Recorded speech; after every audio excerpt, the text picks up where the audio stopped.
it up to here with my patience. Hey there, I'm Victoria Makanjuola, and you're listening to Feel Your Feelingz, the podcast where high achievers get real about mental wellness. You feel me? Welcome to season 1, and honey, we're about to get messy. Gas to the pedal, moving on. 'Cause I've been on a new vibe, living on an incline. Hey everyone, I hope you're feeling well. Welcome back to the podcast. Today I am ecstatic to have Jamal Hill on my show. He is a Team USA Paralympic swimming medalist, and he's joining me today from Los Angeles. Jamal, thank you for being here. How are you feeling right now in this moment? In this moment, I'm feeling a bit anxious. This is my first time on your show, so I'm excited to just see how things go, what we end up talking about. Thank you. I'm also a bit anxious only because of how I sound. I'm a little bit under the weather and congested, and I'm like, of course, but I'm pushing through because I'm talking to a Paralympic champion. Okay, so Okay. I need to be on my best. So despite how I'm feeling, like I'm still responsible for showing up and being here. So thank you for being here. I appreciate you. Yeah, no, amen to that. You got the absolute right attitude for sure. You got to start where you are and do what you can with what you have. Yes, sir. Yes, sir. Absolutely. Also, I call this my messy season only because of where where I am in life right now. Things aren't really clear. I just Yeah, graduated from college from congratulations. USC. Thank you so much. So, my question for you is what word would describe the season of life that you're in right now, and what have been some highs and lows? The season of life I'm in right now is definitely legacy season. Period. Yeah, definitely a legacy season right now. Yeah. Just wonderful opportunity to really establish a multi-generational legacy in terms of career and personal. So excited, our teams, our staff, my family, through the ups and downs. We're creating jobs, doing good, growing the business, praising the Lord, no complaints. And then, yeah, I guess like some highs and lows, like a high just yesterday, our business team, we came together. We finished producing this new Start Where You Are offer. So it was originally specifically just for athletes, Okay. Olympians, Paralympians, that are struggling to make a base income, right? Hmm. But Hmm. we realized in just developing everything that there are lots of people out there, like some people that have just graduated college, some people that have careers that like still, want to be able to have a business or want to be able to have income outside of their job, like want to be able to travel, they want to be able to have freedom. And yeah, so that was a great thing that we got through. And then a bad thing, I mean, I guess, there's always I mean, even the bad things have good things. Like our car Right. had to go to the shop recently, so like that was Okay. unexpected. But then like so we had to spend money, but like it was good because now the car is back. So Right. That's not all bad. That is not all no, bad. no, it's not all bad. It's not all good. For It sure. just is. It's exciting, is what it is. Yes, sir. Absolutely. So I was watching, well, binge watching a lot of your Okay, content, like your YouTube channel, the Swim shout out. Uphill YouTube channel, shout out. And you visited Kalamazoo, Michigan, Yeah, heck and you yeah. went to an airplane museum.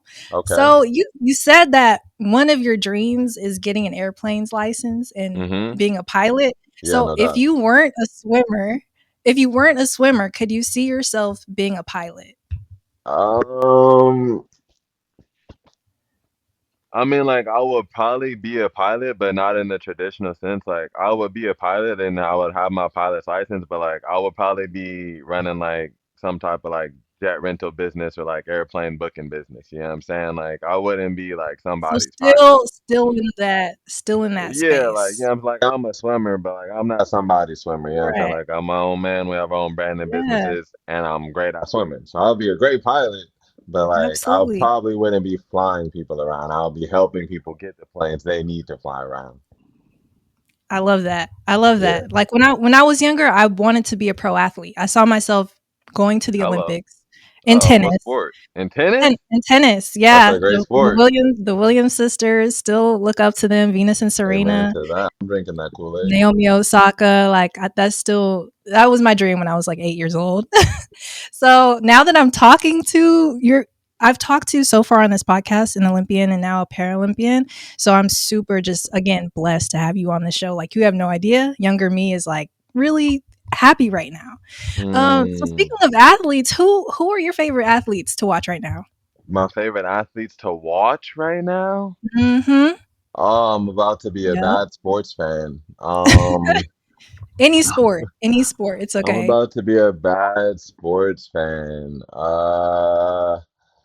I mean, I'll tell you this, like I'm not like a sports watching type guy. Like I'll watch championship games, like, if I'm out, but I'm not following anyone's career or anything like that. So just like typically big names, right? Like I enjoy watching the Lakers play. Like I caught some of the Dodger World Series. Like I enjoy, Shout out Dodgers. when Steph Curry goes off for like an unbelievable amount of points. Like, Yeah. I like watching like some F1 here and there, like if it just pops on. But I get swim news across my feeds a lot. Like, I'm not like following any athletes, relatively well. Um, but obviously, like I do have an appreciation for certain athletes. Like I got a lot of respect for like Floyd Mayweather. I think like what he's been able to do is incredible. I think Conor McGregor has had a similar opportunity, just kind of done some incredible things, like really coming from a strong sports background. And I think there are even now like lots of just young guys, that are kind of building brands and businesses, in tandem to their athletic endeavors across, Major League Soccer, and it's obviously massive. I don't know. Sorry. I wish I had a real name to give you. Hey, you name dropped about what, 6, 7 athletes in there, Okay, so yeah, that's sure. good. We'll That's a we'll good take them. range. Like I'm watching them like in life. Maybe not so much on the field of play. Don't ask me how many points they scored the last game. Absolutely. Yeah.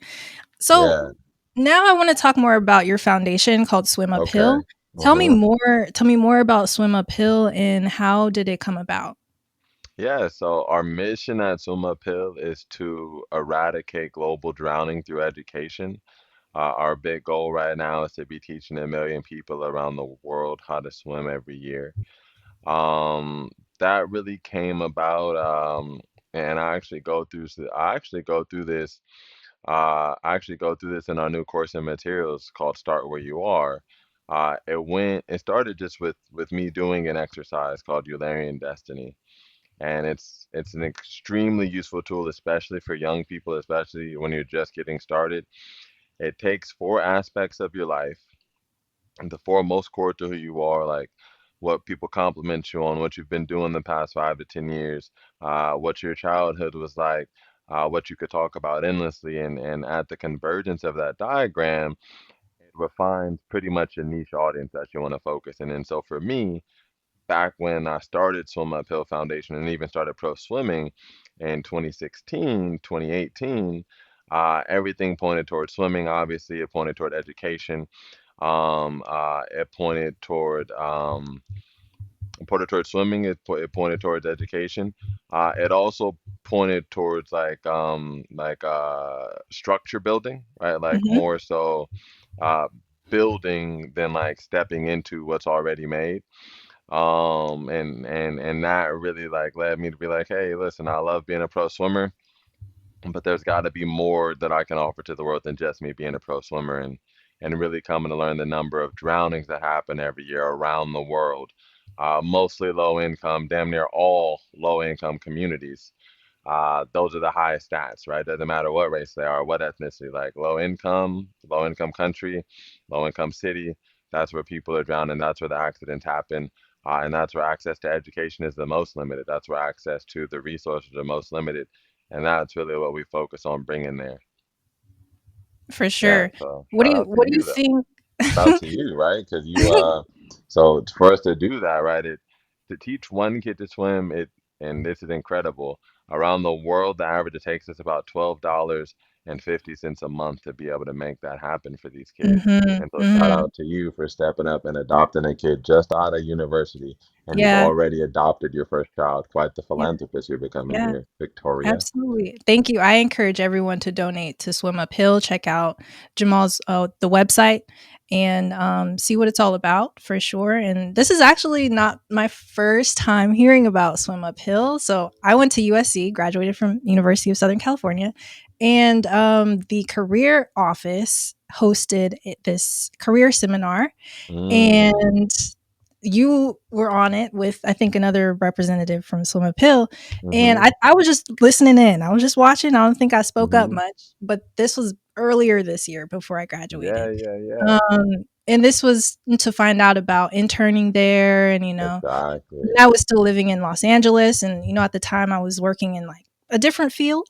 Yeah, yeah, yeah. Um, but I was curious about it. I'm like, okay, I don't know how to swim personally, but this sounds like a Oh, really cool mission, and I just want to hear more.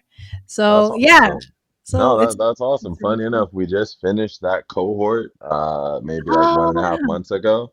And nice, one of those students from we had USC and Pepperdine in that last cohort. One of them just got hired as from uphill. amazing. So no, that's very cool. Yeah. All right, well, great to see you again. Good to see you too. So what do you think the biggest roadblock to swimming education is, like particularly in the Black community? The biggest roadblock to swimming education in particularly the Black community is one word, it's access. Yeah, It's we have the community and we have the resources. What Swim Uphill provides is access. We act as the bridge between the two, right? We help people right. see themselves believing, doing, participating, belonging to these spaces, activities.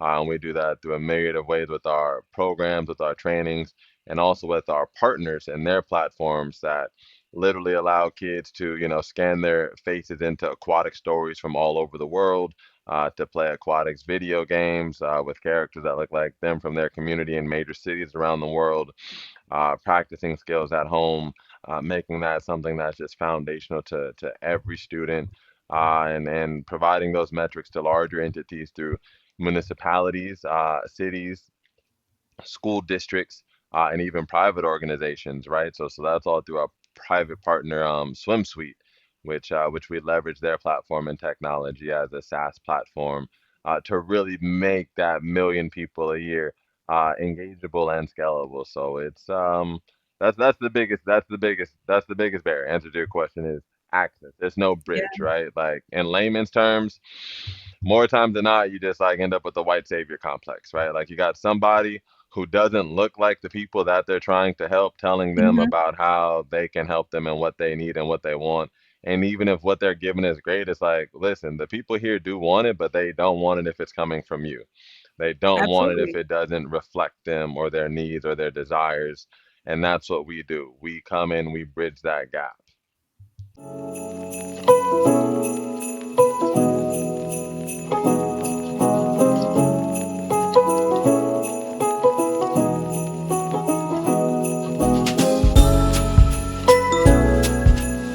Absolutely. For sure. I can agree with that. I didn't learn how to swim. My first swimming experience was in high school. I was lucky enough to take a PE class that had swimming in the curriculum. So we all had to learn. Even with tennis, that wasn't always accessible for me growing up, like Mm, having access to a tennis court or living nearby a tennis court. mm-hmm, Um, my parents they would do the best they could, but if there was no tennis court, I just have to watch it on TV. mm, So yeah, I know you also talked about AI and AI tools, or mm-hmm, the internet also being helpful as well. When I was first learning how to swim, I used the internet. I'm like, how do you that sounds mm. crazy, but I was in ninth Nah, grade you had to Google online. I'm that. like, Hit that YouTube. What's up? how How do you do I learn do how to this? swim? Yeah. Yeah, So that's I real. figured No, that's it out. real. I That's figured it real. out. So this show is for the high achievers. What Okay. is something that you are most proud of achieving? Something that I'm most proud of achieving. I mean, I would have to say like I downplay it a lot, but I'm definitely most proud of achieving my bronze medal from Tokyo. Yeah, like I downplayed a lot. I'll be trying to make it seem like it's not too big of a deal, but like that was a pivotal shift of achievement in my life. Absolutely. Like I put a lot on the line, and that didn't unlock every door, but it definitely, it validated a lot of hard work and commitment and faith that I'd had. So That's a major, major accomplishment. So yeah, yeah. congratulations to you for that. That's No, amazing. shout out. Appreciate that. Thank you for your You're kindness, welcome. Victoria. Wow, I feel like this is just like the Pump Jamal Up show right now. Thank you. You're welcome. So when you were in your messy season, Okay. how did you get through? Yeah, for sure. I'm in my messy season right now. I think like the best Really? thing, yeah, hell yeah. Like you can be in like legacy solidifying or whatever I said season and Yeah. messy season. You know what I'm saying? Like at the same time, I'm in messy season right now. Hmm. You come in, you talk to my team. They got great leadership. That said, we stay adaptable because it's a mess out here. Yeah. I got some really great advice from a very, very wealthy man that said, listen, you should only have two plans: the plan for tomorrow and the plan for like where you're going 5, 10, wherever down the line. Like every day after that and in between, like the plan's gonna change. Don't even worry about it. So like we're messy and the beautiful thing about it, we live in a time where you literally like people will buy the messy. Like they want the messy. They want to see the They messy. do. Like my team is Hmm. on me about that all the time. Like Jamal, you show up on the internet like you just got it all figured out. Like show the people the real. Show them the Right. messy. You know what Yes. I'm saying? Like let them see you building these. Because it just we bring it to market, right? Like Yeah. we're a brand, we have companies, we typically like only bring things to market, right? We don't typically tell the backstory and show it from development. We don't show how many hours, were invested, how much money we had to spend, how many years it took. Like all people know is that it's here now. But it's like any project, any engagement, like building is messy inherently, Yeah. right? So like if you're not messy, you're not building. That's that's Yeah. that's my perspective. So yeah, messy season is live. I think like there's two types of messy seasons. I think like Hmm. there's like there's two types of messy seasons. I think like Okay. really respectfully, if I may, like there's like the messy season that like probably from where you are to like a little bit older to then like younger into like the early high school years now, where it's like I think there's a growing pressure, there's a growing expectation, just of performance, but obviously there's also a limited experience base, right, to be Hmm. leveraged against. And then also like the greater challenge of just financial security, right, and being able to just like live a decent life in whatever city you live in America or internationally. So I think there's a perspective of like messy from like I'm kind of getting started type messy, and it Hmm. doesn't. It probably feels a lot worse sometimes than it feels good. Like you're not doing it right Hmm. or you're messing it up because you don't Like still necessarily figuring it out. have a few badges on the wall just yet that you feel like Hmm. really count, right? That you Hmm. really had to go through the mess through, but as you work through that and continue to have mentors and invest in yourself and grow and take chances and just build and grow, you come into the other side of messy where it's just like messy is a part of life, right? Yeah. Like Yeah. it's a part of Absolutely. life and like we're able to grow with it, we're able to grow from it. And even if you're in a period where you're financially insecure again, you at least now have experience of messiness and challenges to be able to draw upon and go ahead and start your climb back, right? And just like any person can climb, any person can fall, right? That's right. So the trick is knowing how to fall and knowing how to climb. You know what I'm saying? Like if you fall, don't die. And when it comes time to climb, make sure you know how to climb and you have that confidence and that strength. So That's beautiful. I know that just healed someone right there. okay, hey, And listen. this is why I'm so invested in wanting to talk to more athletes, also artists and authors on this podcast, because Mm, those are the three paths rather that I wanted to like go forward in when I was mm-hmm. growing up and in high school and whatnot. So yeah, yeah, that's an excellent mindset to have. So yeah. So you're a Los Angeles native, am I right? Correct. Yeah, yeah, that's Okay. me. So LA 2028 is coming up. Yeah. Very Right. exciting. So much going Right. on. how are you preparing for the 2028 Olympics? Um, Sorry about this. No, take your time. Yeah, just the Juliet door sometimes just lets in too much noise. But You're good. preparing for LA 28, I'm preparing for LA 28 holistically. Holistically. Holistically. Mm, And I'll say this until my face turns blue. I'll say this until my face turns blue. If you're an Olympian or a Paralympian, or you're an aspiring Olympian or Paralympian, and you belong to a sport that does not, have a revenue model built into it, there's no, team structure, there's no league of independent competition that pays out, and even if there is, if it's not exactly like a fully on livable wage, you need to be building holistically. There's a brilliant documentary called The Weight of Gold, and it goes into pretty much how the highest depression and suicide rates amongst Olympians and Paralympians are actually gold medalists. And mm, it's a really, really horrific experience of thinking that, this trophy, this achievement is going to change my life. And for most people, when you boil down what changing your life looks like, listen, to everybody, that means money. Because money means access, resources, time, and freedom, right? Like it's not rocket science. When someone right. says, I thought it was gonna change my life, they're saying, I Many thought I times. was gonna get a lot more money than I got. Hmm. Like Hmm. that's what they're saying. Yeah. And the reality is like having to go back home to a trailer park, or having to move into low income housing after literally having carried our nation's entire hopes and dreams on your back, and being successful. And that's specific to U.S. based Olympians and Paralympians, but even for people that are just getting out of college, even for people that have been wanting to start their own business for a long time, it's like the that base foundation comes like, how are you scheduling your business? How are you scheduling your time? And that's got to be, that's only second to how you schedule your sleep and your workouts, right? It's like you schedule your sleep first, get that on the calendar. You put your workouts on calendar depending on who you are and where you are and where you are in your season. You might have different ebb and flows, but you have to have the spaces that actually allow you to sustain your lifestyle, right? Like it's not Hmm. just a hope and a dream here, darling. Hmm. Rubber really has to meet the road, and there are tried and true proven strategies to make it doable.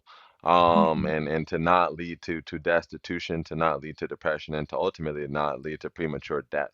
So that's how I'm preparing for LA 28. And again, we took another deep dive that you did not expect. Be careful with me. When you ask me a question, I'm like, let me give you the truth, sister, because I might want this for marketing later. So I need this to be out here. Well, I thank you. Thank you. Thank you for Yeah, answering. Thank you for answering that. And I'm also curious before we wrap, yeah, like tell me. after the last Olympics that you were in, how did you continue like staying motivated to want to get to the next Olympics? Like what Yeah. was that process like? Again, it's every game's a little bit different, right? So one thing I did this last year was like I took a larger break, right? Like I maintained my status. I did more of the political requirements that I would have to do to remain on Team USA, team obligations. Got some good culture and experiences, being a Paralympian, certain classifications that have to be squared away. So I did a good job of maintaining status, but like it was not my number one. It was not my number one priority this year, right? Like, I think of it like this, like if I gave you like an opportunity to do something really well, and I said, hey, look, you can either do this for 4 years, kind of like haphazardly, half time, probably with a lot of stress, or you can do something else for 2 years, and then you can do this for 2 years full time with all of your focus and no stress. Um, my hypothesis, having done the latter, is that having a very focused full-time schedule without the stressors of finances and responsibilities is really what leads to the greatest performance, right? That's what it means to be a professional athlete. So the athletes that medal, the athletes that win championships, they're full-time. I always say like Michael Jordan would not be Michael Jordan if the NBA and Nike didn't pay so well, right? So Mhm. like LeBron and Kobe would never been LeBron and Kobe if like they didn't get paid so well for being so Mhm. great. right? Hmm. So like if that doesn't exist for you, it's important that you establish that for yourself so that you really can have the opportunity to optimize your greatness. That's wonderful. Thank you. Thank you, Jamal, for being here. Where can my listeners find you? Yeah, tap in on IG, Swim Uphill, and TikTok Swim Uphill, and LinkedIn Jamal J Hill, and I feel you. yeah, just hit me up on IG though. Swim Uphill, all handles. You'll find our companies, you'll find our foundation, and you'll find our newest launch, the Start Where You Are 30-day sprint series. I'm working to help take athletes from zero to a $2,000 base salary for themselves in 30 days. It's a challenge. It's the money back guarantee, only $98, and we packed a lot into it. So that's the biggest, newest thing down the pipeline. Like I practice what I preach. We've had a lot of great success, and now we want to share that success and empower others. So whether you're athletes, your moms, your students, if you've ever wanted to start a business or get in your entrepreneurship journey and got too caught up in too many things and never made no money, that's really what this is about. We trim all the fat, like let's get to it. And we want it to be accessible. We want it to really speak for itself. So follow up some uphill and you'll definitely be tapped into that. Thank you. I'm going to link all of this in the description below so people Okay. can find it. And also, they can watch you on NBC Peacock on the show, the series Adaptive as well. Shout So out. watch that show as well when you get a chance. I tuned in and Yeah, I check learned out more about you Adaptive. and your Check out story. So, season 3 of Bel Air, season season three. 3 And finale Bel of Bel Air. Oh Air. my gosh, how Hello. could I forget he was on Watch Bel Air? Bel Air, season 3 That was finale. my Hey, first like interaction watching you. I was like, you made when it you in on there. Bel Air? That's my show. Hey. That's my show. It's a Uh, great show. It's a great show. So I got a little bone to pick with them. I wanted them to bring me back for a oh series regular, no. but Bring him back. yeah, Bring him it's back. over now. It's over. They closed the book on it. Bring him back. Bring him They back. closed the book, so we'll see. We'll Who try to knows get what you the back. future Yeah. holds? Yeah, that's right. Thank you so Yeah. much for being here. And y'all, don't forget to be a high achiever. You feel me? Peace. Thanks.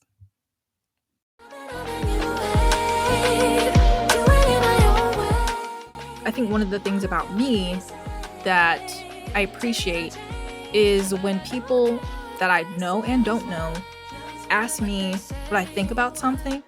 So I'm like, you want to know what I think? You want to know what I think?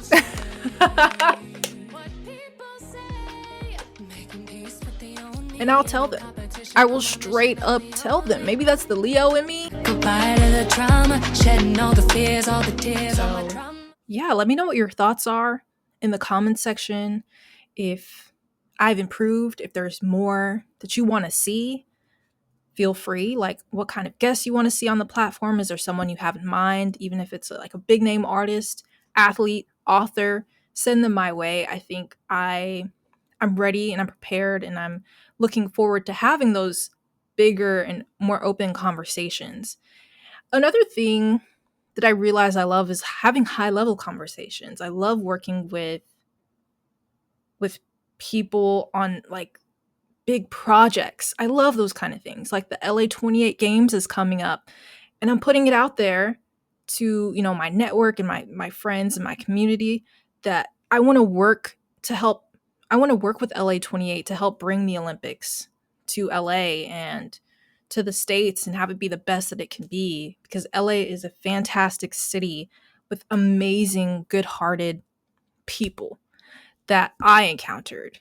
And it's the place to be. There's really an energy there that I really can't describe, that you have to be there to really like feel how it is, but it's definitely a place where dreams come true, and I truly mean that. It's where the future is truly possible for anyone. Cost of living is scary, but people are making it work. People are making it happen. And I've met some fantastic people there. So shout out to my LA friends and future friends that I'll meet. Hey. So anyway, thank you for being here. Thank you for listening. And stay tuned for more to come. And yeah, I'm so grateful for you. And yeah, welcome to season 1. Welcome to the mess. Embrace the mess. The mess is not going anywhere, but if you embrace it, if you feel led by God, like Moses and all the greats, the historical figures, Martin Luther King, everybody that was great or that we consider great, they went through something messy. Jesus himself, such a pure-hearted person that called a lot of messy people, that we still, remember to this day. So don't be afraid of your mess. Try and lean into it. That's what I'm doing. I'm uncomfortable right now. I'm so out of my element. But I'm leaning into it. Messy roots and all, all of it. I don't know who's watching. I don't know who's watching me. I don't know who's judging me. I don't know who is thinking whatever about me. But here I am doing what I do in front of you and me too. So anyways, I hope you have a great rest of your day and stay messy. Bye.